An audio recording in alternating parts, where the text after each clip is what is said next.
ಚಿಕ್ಕಬಳ್ಳಾಪುರ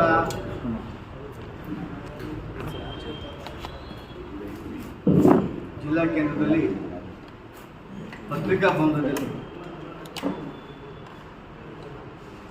ಪತ್ರಿಕಾಗೋಷ್ಠಿಗೆ ಆಗಮಿಸಿರ್ತಕ್ಕಂಥ ಎಲ್ಲ ಪತ್ರಕರ್ತರ ಬಂಧುಗಳಿಗೆ ಸಂಬಂಧದ ದುಡ್ಡು ಅದಾದ್ಮೇಲೆ ಮಹಾದೇವಪ್ಪನವ್ರು ಹೇಳಿದ್ರು ಆರ್ಟಿಕಲ್ 3 ಮತ್ತೆ ಕಳ್ಸಿಕೊಡ್ತೀವಿ ಅಂತೇಳಿ ಈ ಎಲ್ಲ ಗೊಂದಲ ಸೃಷ್ಟಿ ಆಗ್ತದೆ ಅನುಮಾನ ಇದೆ.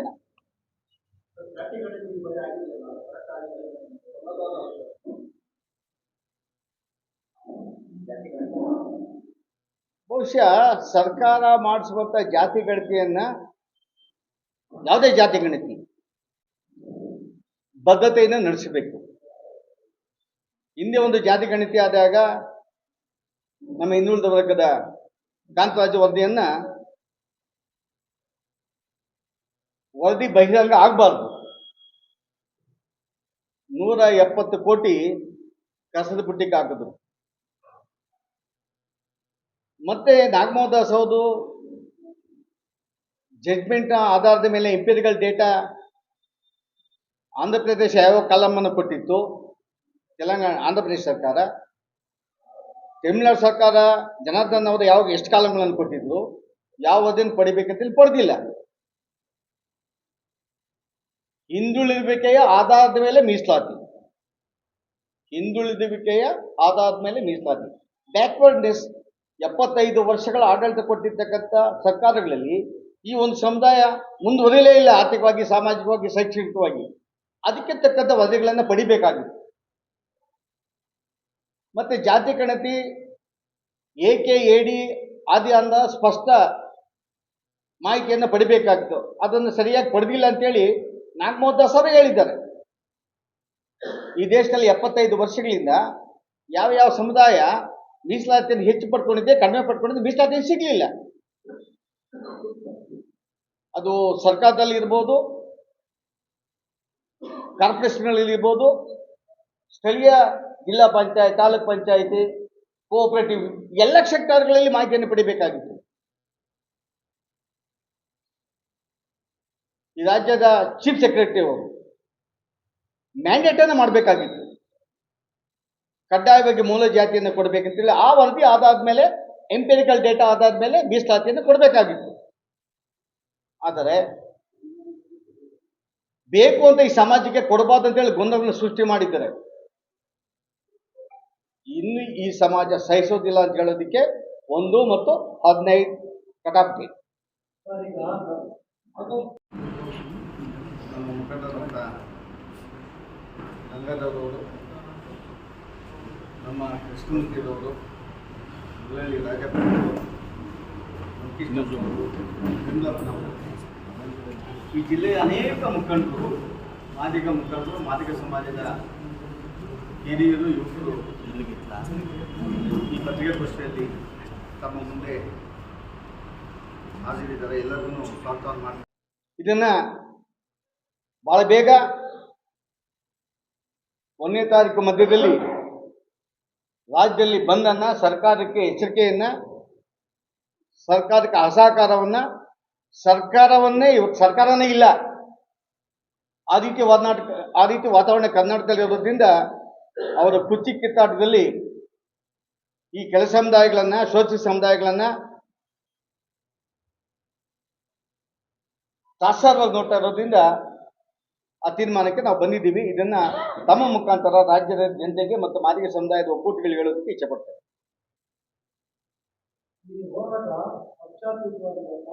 ಪ್ರಾರ್ಥನೆ ಮಾಡೋದಕ್ಕೆ ಇಲ್ಲಿ ಬಂದಿದ್ದೀವಿ. 1ನೇ ತಾರೀಕು ಸುಪ್ರೀಂ ಕೋರ್ಟ್ ಜಡ್ಜ್ಮೆಂಟ್ ಬಂದು 1 ವರ್ಷ ಆಗಿದೆ. ಇವತ್ತು ನಮ್ಗೆ ನ್ಯಾಯ ಸಿಗಲಿಲ್ಲ. ಆದ್ರಿಂದ ರಾಜ್ಯದ ಮಾದಿಗ ಸಮುದಾಯ 1ನೇ ತಾರೀಕು ಎಲ್ಲ ಒಕ್ಕೂಟಗಳು ಜಿಲ್ಲಾ ಕಚೇರಿ ಮುಂದೆ ಪ್ರತಿಭಟನೆ.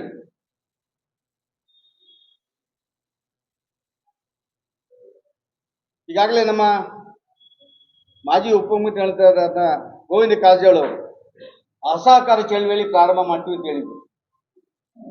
ಉತ್ತರ ಭಾಗದಲ್ಲಿ ಅವರು ಮಾದಿಗ ಪ್ರೆಸ್ ಕಾನ್ಫರೆನ್ಸ್ ಮಾಡೋದಕ್ಕೆ ಹೋಗ್ತಾರೆ. ನಾನು ದಕ್ಷಿಣ ಭಾಗದಲ್ಲಿ ಇರ್ತೇನೆ. ಅವಶ್ಯಕತೆ ಇದ್ದರೆ ದಕ್ಷಿಣ ಭಾಗಕ್ಕೆ ಅವರು ಬರ್ತಾರೆ, ನಾನು ಹೋಗ್ತಾನೆ ಉತ್ತರ ಭಾಗಕ್ಕೆ. ಈ 10 ದಿನಗಳಲ್ಲಿ ಎಲ್ಲ ಜಿಲ್ಲೆಗಳನ್ನು ಭೇಟಿ ಮಾಡಿ 1ನೇ ತಾರೀಕು ಸರ್ಕಾರಕ್ಕೆ ಬಿಸಿ ಮುಟ್ಟುವ ಒತ್ತಾಯ ಮಾಡುವ ದಿಕ್ಕಿನಲ್ಲಿ ಒಂದು ಹೋರಾಟ. ಆಗಸ್ಟ್ 10 15 ಒಳಗಡೆ ಒಳ ಮೀಸಲಾತಿ ಘೋಷಣೆ ಮಾಡಲಿಲ್ಲ ಅಂದರೆ ಮಾದಿಗ ಸಂಘಟನೆಗಳ ಒಕ್ಕೂಟದಿಂದ ಮತ್ತು ಇತರೆ ಸಂಘಟನೆಗಳನ್ನ ಚರ್ಚೆ ಮಾಡಿ ಕರ್ನಾಟಕ ಬಂದ್ ಅನ್ನು ಮಾಡೋದಕ್ಕೆ ಸರ್ಕಾರವನ್ನ ಯಾವುದೇ ಕಾರಣಕ್ಕೂ ನಡೆಸೋದಕ್ಕೆ ಕರ್ನಾಟಕದಲ್ಲಿ ಬಿಡೋದಿಲ್ಲ. ಆ ತೀರ್ಮಾನಕ್ಕೆ ಮಾದಿಗ ಒಕ್ಕೂಟಗಳು ಬಂದಿವೆ ಅಂತ ಹೇಳೋದಕ್ಕೆ ತಮ್ಮ ಮುಖಾಂತರ ಹೇಳೋದಕ್ಕೆ ನಾನು ಬಂದಿದ್ದೆ. ನಾನು ಗೊಂದಲ ಮಾಡಿದೆ, ಗೊಂದಲನೋ ನನಗೆ ಆಸ್ ಎ ನಾರಾಯಣ ಸ್ವಾಮಿ ಮಾದಿಗರ ತಾಯಿಯ ಮಾದಿಗರ ಮಗನಾಗಿ ನನಗೆ ಅನಿಸಿದೆ ಇವ್ರಿಗೆ ಮಾಡ್ತಾ ಇದೆ. ಆದರೆ ಸರ್ಕಾರಕ್ಕೆ ಇಚ್ಛಾಶಕ್ತಿ ಇದ್ರೆ ತೆಲಂಗಾಣದಲ್ಲಿ ಎಂಪಿರಿಕಲ್ ಡೇಟಾ ಹಿಂದಿನ ಆಯೋಗದ ವರದಿ ಅದಾದ್ಮೇಲೆ ಮಾಡಿಬಿಟ್ಟು ಮತ್ತು ರಾಟಿಫಿಕೇಶನ್ ಮಾಡ್ಕೊಬಹುದು.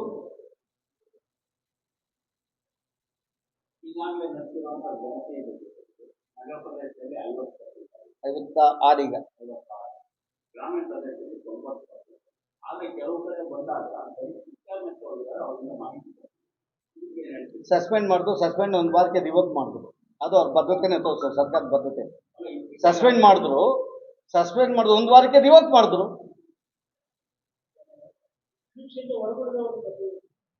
ಸರ್ ಅದಕ್ಕೆ ಹೊರಗುಳಿದವರಿಗೆ this not identity card, ID card, this not Aadhaar card, just empirical data. ಯಾವ ಸಮುದಾಯಕ್ಕೆ ಹೆಚ್ಚು ಸೌಕರ್ಯ ಕೊಡೋದು, ಏನು ಇವರ ಸಮುದಾಯಕ್ಕೆ ಒತ್ತಾಯ ಮಾಡ್ತಾ ಇದ್ದಾರೆ, ಅದಕ್ಕೆ ನ್ಯಾಯ ಕೊಡೋದಕ್ಕೆ ಒಂದು ತೀರ್ಮಾನ. ಆ ತೀರ್ಮಾನಕ್ಕೆ ಇದ್ರಲ್ಲಿ ಬಂದವರಿಗೆ ಮಾಡಬೇಕು ಅನ್ನೋದಲ್ಲ.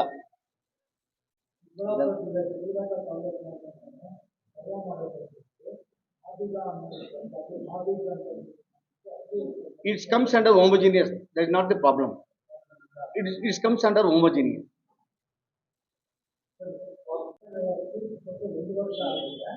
ಹಾಗಾಗಿ ನಾವು ಇದೇ ಒಂದು ಆಧಾರದ ಮೇಲೆ ರಾಜ್ಯ ಸರ್ಕಾರದ ನ್ಯಾಯಾಂಗ ನಿಂದನೆ ಸೆಕ್ಷನ್ ಜಾರಿ ಮಾಡೋದಕ್ಕೆ ಅವಕಾಶ ಇದೆ. ನ್ಯಾಯಾಲಯದ ತೀರ್ಪಿನ ರಾಜ್ಯ ನ್ಯಾಯಾಂಗ ನಿಂದನೆಯನ್ನ ಯಾವುದೇ ಸರ್ಕಾರ ಅಥವಾ ಯಾವುದೇ ಸಮುದಾಯ ಮಾಡೋಕ್ಕೆ ಪ್ರಾವಿಷನ್ಸ್ ಇಲ್ಲ.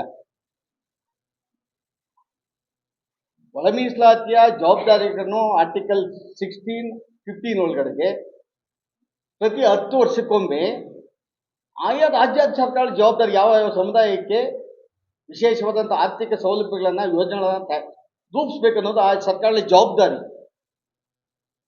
ಸರ್ಕಾರ ಕಾನೂನಲ್ಲಿರ್ತಕ್ಕ ಅವಕಾಶಗಳನ್ನು ಹೇಳಿದೆ. ನಿಮಗೆ ಮೊದಲೇ ಜವಾಬ್ದಾರಿ ಇತ್ತು, ಆರ್ಟಿಕಲ್ 341 ನಿಮ್ಗೆ ಸಂಬಂಧ ಇಲ್ಲ. 16, 15 ಪ್ರಕಾರ ಪ್ರತಿ 10 ವರ್ಷ ಎಲ್ಲ ರಾಜ್ಯ ಸರ್ಕಾರಗಳು, ಎಲ್ಲ ರಾಜಕೀಯ ಪಕ್ಷಗಳು ತಮ್ಮ ಆಡಳಿತದಲ್ಲಿ ಯಾವ ಸಮುದಾಯಕ್ಕೆ ಮೀಸಲಾತಿ ಅಥವಾ ಆರ್ಥಿಕವಾಗಿ ಮುಂದುವರಲಿಕ್ಕೆ, ಸಾಮಾಜಿಕವಾಗಿ ಶೈಕ್ಷಣಿಕ ಮುಂದುವರಲಿಕ್ಕೆ ನಮ್ಮ ಯೋಜನೆಗಳು ತಲುಪಿದೆಯೋ ಏನು ಪರಿವರ್ತನೆ ಆಗಿದೆ, ಆ ವರದಿ ಆಧಾರದಲ್ಲಿ ಯೋಜನೆ ರೂಪಿಸಬೇಕಾಗಿತ್ತು. ಈ ದೇಶದಲ್ಲಿ ಆಗಲಿಲ್ಲ, ಯಾವ ರಾಜ್ಯದಲ್ಲಿಯೂ ಆಗಲಿಲ್ಲ, ಯಾವ ರಾಜ್ಯದಲ್ಲಿ ರಿಫಾರ್ಮ್ ಆಗಲಿಲ್ಲ. ಅದೇ ಮುಗ್ಧ ಜನ ಇದನ್ನು ನಂಬ್ಕೊಂಡು ಕುತ್ಕೊಂಡಿದ್ದೀವಿ.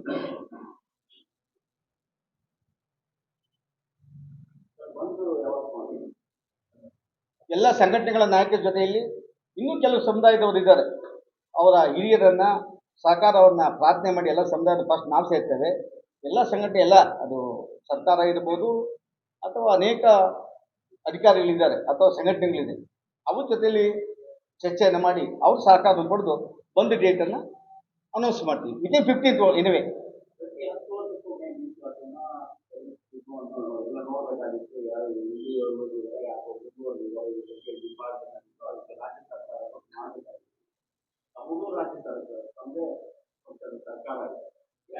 ಈಗಾಗಲೇ ಹೇಳ್ಬಿಟ್ನಲ್ಲ, ಎಲ್ಲ ರಾಜಕೀಯ ಪಕ್ಷಗಳು ಅಂತ.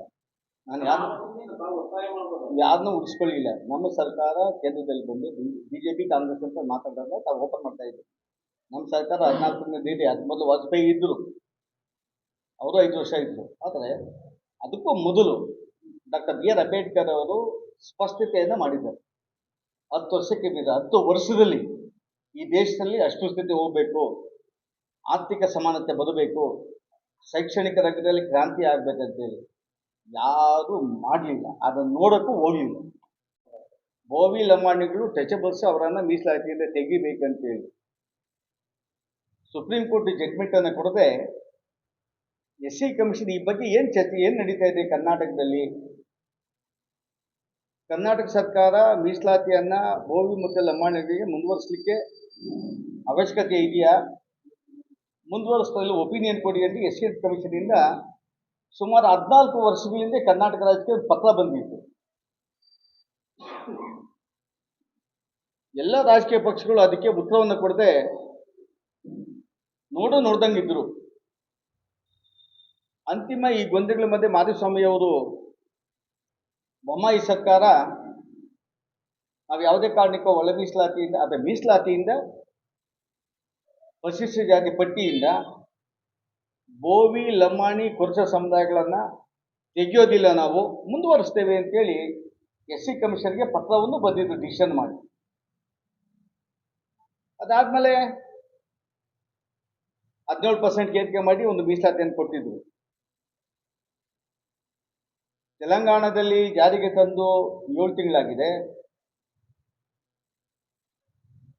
ಆಂಧ್ರ ಪ್ರದೇಶದಲ್ಲಿ ಒಳ ಮೀಸಲಾತಿ ಜಾರಿಗೆ ಬಂದು 4 ತಿಂಗಳಾಗಿದೆ. BBMPಯಲ್ಲಿ ಸರ್ವೆ 52% ಆಗಿದೆ.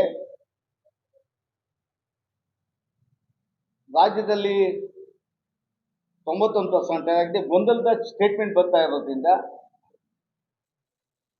ಈ ರಾಜ್ಯದ ಮುಖ್ಯಮಂತ್ರಿಗಳಾಗಲಿ, ಸಮಾಜ ಕಲ್ಯಾಣ ಮಂತ್ರಿಗಳಾಗಲಿ ಬಹುತೇಕ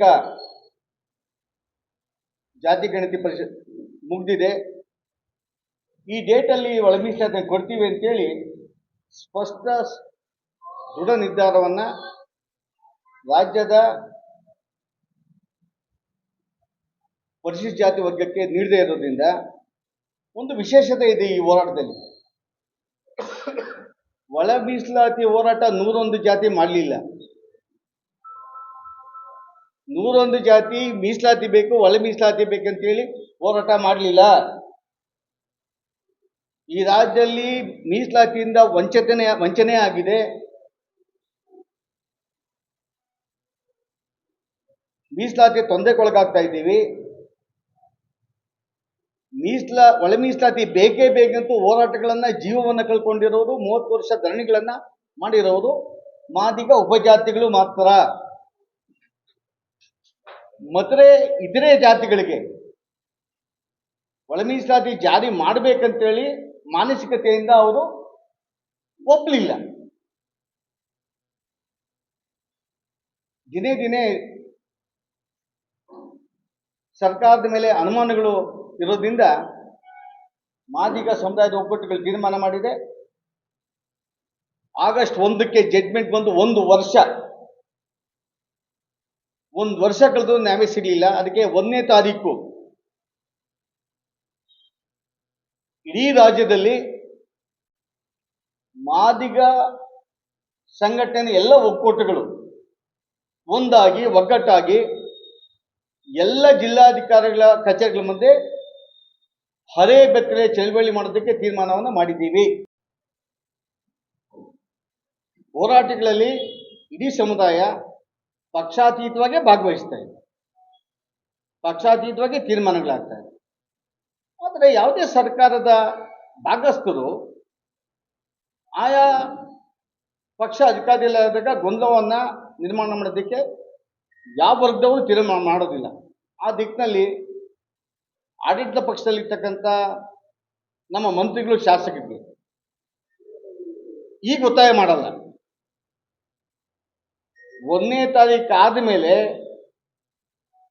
ಸರ್ಕಾರ ಜಾರಿ ಮಾಡ್ತಾ ಹೋದ್ರೆ ಆಡಳಿತ ಪಕ್ಷದಲ್ಲಿರ್ತಕ್ಕಂಥ ಮಂತ್ರಿಗಳನ್ನ, ಶಾಸಕರನ್ನು ಸಹ ಭಾಗವಹಿಸೋದಕ್ಕೆ ಇಡೀ ಸಮುದಾಯ ಒತ್ತಾಯಪೂರ್ವಕವಾಗಿ ಅವ್ರು ಭಾಗವಹಿಸೋದಕ್ಕೆ ನಾವು ವಿನಂತಿಯನ್ನ ಮಾಡ್ತೇವೆ.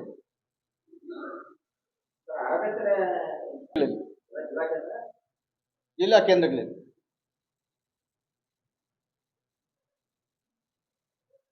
ಎಲ್ಲ ಪಕ್ಷಗಳು ತಮ್ಮ ಮ್ಯಾನಿಫೆಸ್ಟೋದಲ್ಲಿ 20 ವರ್ಷಗಳಿಂದ ಒಳ ಮೀಸಲಾತಿ ಜಾರಿ ಮಾಡ್ತೇವೆ, ನಮಗೆ ಮತ ಹಾಕಿ ಅಂತೇಳಿ ಪ್ರಾರ್ಥನೆಯನ್ನ ಮಾಡಿದ್ರು. ಯಾರು ಅವರ ಮ್ಯಾನಿಫೆಸ್ಟೋಗಳಲ್ಲಿ ಆರ್ಟಿಕಲ್ 341 ಅಮೆಂಡ್ಮೆಂಟ್ ಆದ ಮಾತ್ರ ಕೊಡ್ತೀವಿ ಅಂತ ಯಾವ ರಾಜಕೀಯ ಪಕ್ಷನೂ ಹೇಳಿಲ್ಲ. ಎಲ್ಲರೂ ಮುಕ್ತವಾಗಿ ನಮಗೆ ಓಟ್ ಕೊಡಿ, ಒಳ ಮೀಸಲಾತಿ ಜಾರಿ ಮಾಡ್ತೀವಿ ಅಂತ ಹೇಳಿ ಮುಗ್ಧ ಮಾದಿಗರು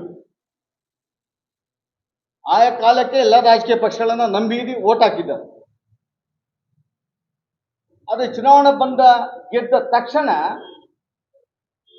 ಆರ್ಟಿಕಲ್ 341 ಬಗ್ಗೆ ಗೊತ್ತು ಮಾಡಿ ತೋರಿಸ್ತಾ ಇದ್ರು. ಆದರೆ ಒಂದು ದುರಂತ ಏನಂತ ಹೇಳಿದ್ರೆ, ಆರ್ಟಿಕಲ್ 341 ಅಮೆಂಡ್ಮೆಂಟ್ ಬೇಕಂತೇಳಿ 2004ರಲ್ಲಿ ಸಂತೋಷ್ ಹೆಗ್ಡೆ ಅವರು ಜಡ್ಜ್ಮೆಂಟ್ ಆಗಿತ್ತು. ಆರ್ಟಿಕಲ್ 341 ಅಮೆಂಡ್ಮೆಂಟ್ ಮಾಡಿ ಒಳ ಮೀಸಲಾತಿ ಅವಶ್ಯಕತೆ ಇದೆ ಈ ದೇಶದಲ್ಲಿ ಅಂತೇಳಿ ಉಷಾ ಮೆಹ್ರಾ ಅವರು 2006ರಲ್ಲಿ ಕಮಿಷನ್ ರಿಪೋರ್ಟ್ ಅನ್ನು ಕೇಂದ್ರ ಸರ್ಕಾರಕ್ಕೆ, ಆಗಿನ ಕಾಂಗ್ರೆಸ್ ಸರ್ಕಾರಕ್ಕೆ ಕೊಟ್ಟು ಅವಶ್ಯಕತೆ ಇಲ್ಲದೆ ತಿರಸ್ಕಾರ ಮಾಡಿದ್ರು. 2004ರಲ್ಲಿ ಆರ್ಟಿಕಲ್ 341 ಅಮೆಂಡ್ಮೆಂಟ್ ಬೇಕಂತೇಳಿ ಜಡ್ಜ್ಮೆಂಟ್ ಸಂತೋಷ್ ಹೆಗ್ಡೆ ಅವರು ಕೊಟ್ಟಾಗ ಈ ದೇಶದ ಯಾವುದೇ ಸರ್ಕಾರ ಎಕ್ಸೆಪ್ಟ್ ಪಂಜಾಬ್ ಅಪೀಲ್ ಮಾಡಿರಲಿಲ್ಲ. ರಿವಿಷನ್ ಅಪ್ಲಿಕೇಶನ್ ಸುಪ್ರೀಂ ಕೋರ್ಟ್ ಅಲ್ಲಿ ಹಾಕಿರಲಿಲ್ಲ. ಅದೊಂದು ದೊಡ್ಡ ಅನಾಹುತ. ಆದರೆ ಯಾವುದೇ ರಾಜಕೀಯ ಪಕ್ಷ ಆಡಳಿತ ಸರ್ಕಾರಗಳಿಂದ 2020ರಲ್ಲಿ ಅರುಣ್ ಮಿಶ್ರಾ ಅವರು ಆರ್ಟಿಕಲ್ 341 ಅಮೆಂಡ್ಮೆಂಟ್ ಬೇಕಾಗಿಲ್ಲ, ಸಂತೋಷ್ ಹೆಗ್ಡೆ ಅವರ ಜಡ್ಜ್ಮೆಂಟ್ ಅದನ್ನ ಈ ದೇಶದ ಯಾವುದೇ ನ್ಯಾಯ ವ್ಯವಸ್ಥೆ ಸ್ವೀಕಾರ ಮಾಡ್ಕೊಳಕ್ ಆಗೋದಿಲ್ಲ, ಆರ್ಟಿಕಲ್ 341 ಹೊರತುಪಡಿಸಿ ಒಳ ಮೀಸಲಾತಿಯನ್ನು ಕೊಡುವ ಅಧಿಕಾರ ರಾಜ್ಯಗಳಿಗಿದೆ, ಅಮೆಂಡ್ಮೆಂಟ್ ಬೇಕಾಗಿಲ್ಲ, ಸಂಸತ್ಗೂ ಬೇಕಾಗಿಲ್ಲ, ರಾಷ್ಟ್ರಪತಿ ಅನುಮತಿ ಬೇಕಾಗಿಲ್ಲ ಅಂತ ಹೇಳಿ ಅರುಣ್ ಮಿಶ್ರಾ ಅವರು ಜಡ್ಜ್ಮೆಂಟ್ ಕೊಟ್ಟು 5 ವರ್ಷ, 20ರಿಂದ 6 ವರ್ಷ ಈ ದೇಶದ ಯಾವುದೇ ಸರ್ಕಾರ ಎಕ್ಸೆಪ್ಟ್ ಪಂಜಾಬ್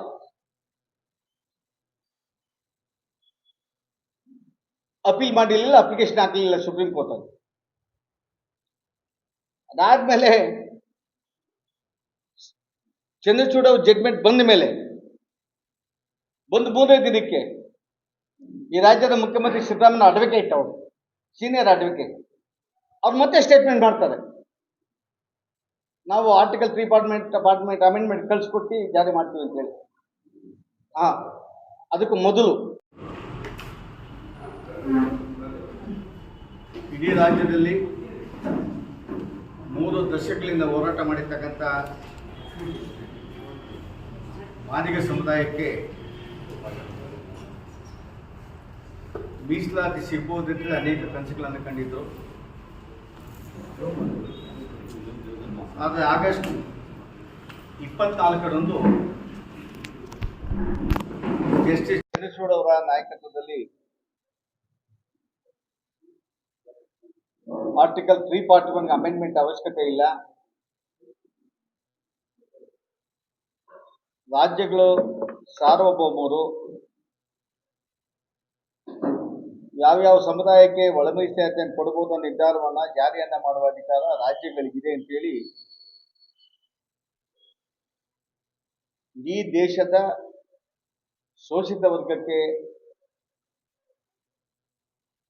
ತೀರ್ಪನ್ನ ಕೊಟ್ಟಿದ್ದಾರೆ.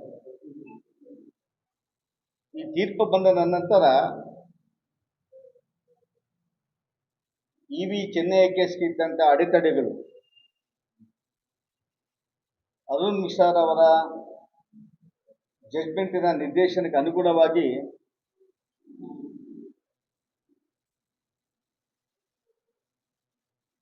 ನಲವತ್ತೈದು ವರ್ಷಗಳಿಂದ ಮೀಸಲಾತಿ ಪಡೆಯತಕ್ಕ ಹರಿಯಾಣದ ಶೋಷಿತ ವರ್ಗಕ್ಕೆ ಮೀಸಲಾತಿ ಲಭ್ಯ ಆಯಿತು.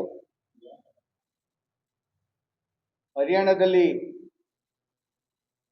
30 ವರ್ಷಗಳ ಹಿಂದೆ ಪಡೆದಂಥ ಒಳ ಮೀಸಲಾತಿ ಜಾರಿಗೆ ಬಂದಿದೆ. ಆಂಧ್ರ ಪ್ರದೇಶದಲ್ಲಿ ಒಳ ಮೀಸಲಾತಿಯಿಂದ ವಂಚಿತರಾದಂಥ ಮಾದಿಗ ಸಮುದಾಯಕ್ಕೆ ಏನು ಮೀಸಲಾತಿ ಸಿಕ್ತಿತ್ತು, ಪ್ರತ್ಯೇಕ ಮೀಸಲಾತಿಯನ್ನು ಅನೇಕ ಯೋಜನೆಗಳಿರ್ಬೋದು, ಉದ್ಯೋಗಗಳಿರ್ಬೋದು, ಮೀಸಲಾತಿ ಪಡೆದಂಥ ಮಾದಿಗರಿಗೆ ಮತ್ತೊಮ್ಮೆ ಅವರಿಗೆ ಗದಾಪ್ರಹಾರಾಗಿ ವಂಚಿತರಾಗಿದ್ದರು. ಜಡ್ಜ್ಮೆಂಟ್ ಬಂದಂಥ ನೆಕ್ಸ್ಟ್ ಡೇನೇ ಅನೌನ್ಸ್ ಮಾಡಿದ್ರು. ಅನಂತರ ಕೆಲವೇ ದಿನಗಳಲ್ಲಿ ತೆಲಂಗಾಣ ಸರ್ಕಾರ ಜಾರಿಗೆ ತಂತು. ಏನು ಇಂಪಿರಿಕಲ್ ಡೇಟಾ ಅನ್ನೋದನ್ನ ಆ ಮೊದಲೇ ಇದ್ದಿದ್ದನ್ನ ಮತ್ತೆ ರಿವೆರಿಫಿಕೇಶನ್ ಮಾಡಿ ಜಾರಿಗೆ ತಂದರು. ಆಂಧ್ರ ಪ್ರದೇಶ ಸರ್ಕಾರವು ಸಹ ಒಳ ಮೀಸಲಾತಿ ಜಾರಿಗೆ ತಂದು ಈಗಾಗಲೇ 4-5 ತಿಂಗಳಾಗಿದೆ. ಕರ್ನಾಟಕ ರಾಜ್ಯದಲ್ಲಿ ಕಾಂಗ್ರೆಸ್ ಸರ್ಕಾರ ಅದೇ ಗೊಂದಲವನ್ನು ಮುಂದುವರಿಸಿ ನ್ಯಾಯಮೂರ್ತಿ ನಾಗಮೋಹನ್ ದಾಸ್ ಅವರ ಅಧ್ಯಕ್ಷತೆಯಲ್ಲಿ ಇಂಪಿರಿಕಲ್ ಡೇಟಾಗೆ ಆದೇಶವನ್ನು ಮಾಡಿದರು. 4 ತಿಂಗಳು, ಒಂದ್ಸಾರಿ 3 ತಿಂಗಳು ಇಂಟ್ರೀಮ್ ರಿಪೋರ್ಟ್ ಅನ್ನು ಕೊಟ್ಟಿದ್ರು. ಏಕಾಏಕಿ ವರದಿಯನ್ನು ಕೊಡೋಕ್ಕಾಗೋದಿಲ್ಲ. AKED ಸಮಸ್ಯೆಯನ್ನು ಪರಿಹಾರ ಮಾಡಬೇಕು. ಅದಕ್ಕೆ ಪರಿಹಾರವನ್ನು ಕಂಡಿಟ್ಕೊಂಡಿದ್ದೀವಿ. ಅದಕ್ಕೆ ಕೇವಲ 1 ತಿಂಗಳು ಸಮಯ ಬೇಕಂತ ನಾಗಮೋಹನ್ ದಾಸ್ ಅವರು ಹೇಳಿದ್ದರು. 2 ತಿಂಗಳು 15 ದಿನ ಬೆಂಗಳೂರು ಹೊರತುಪಡಿಸಿ ರಾಜ್ಯದಲ್ಲಿ 91% ಒಳ ಮೀಸಲಾತಿಗೆ ಜನ ಸ್ಪಂದಿಸಿದ್ದಾರೆ ಅಂತೇಳಿ, ಬೆಂಗಳೂರಿನಲ್ಲಿ 48%. ಡೇಟ್ಗಳನ್ನು ಎಕ್ಸ್ಟೆಂಡ್ ಮಾಡಿ ಬೆಂಗಳೂರಿನಲ್ಲಿ BBMP ಅವರ ಗೊಂದಲ, ದಬ್ಬಾಳಿಕೆ, ಚೀಟಿ ಅಂಟಿಸೋದು, ಸುಮಾರು 11 ಲಕ್ಷಕ್ಕೂ ಹೆಚ್ಚು ಚೀಟಿ ಅಂಟಿಸ್ತೇನೆ ಕಸದ ಬುಟ್ಟಿಗೆ ಹಾಕಿದ್ದಾರೆ ಅಂತೇಳಿ ವರದಿಗಳಿದೆ. ಅಂತಿಮವಾಗಿ 6ನೇ ತಾರೀಕು ಒಳ ಮೀಸಲಾತಿಯ ಗಣಿತ ಮುಗಿದಿದೆ ಅಂತೇಳಿ ಇಡೀ ರಾಜ್ಯಕ್ಕೆ ಗೊತ್ತಿದೆ.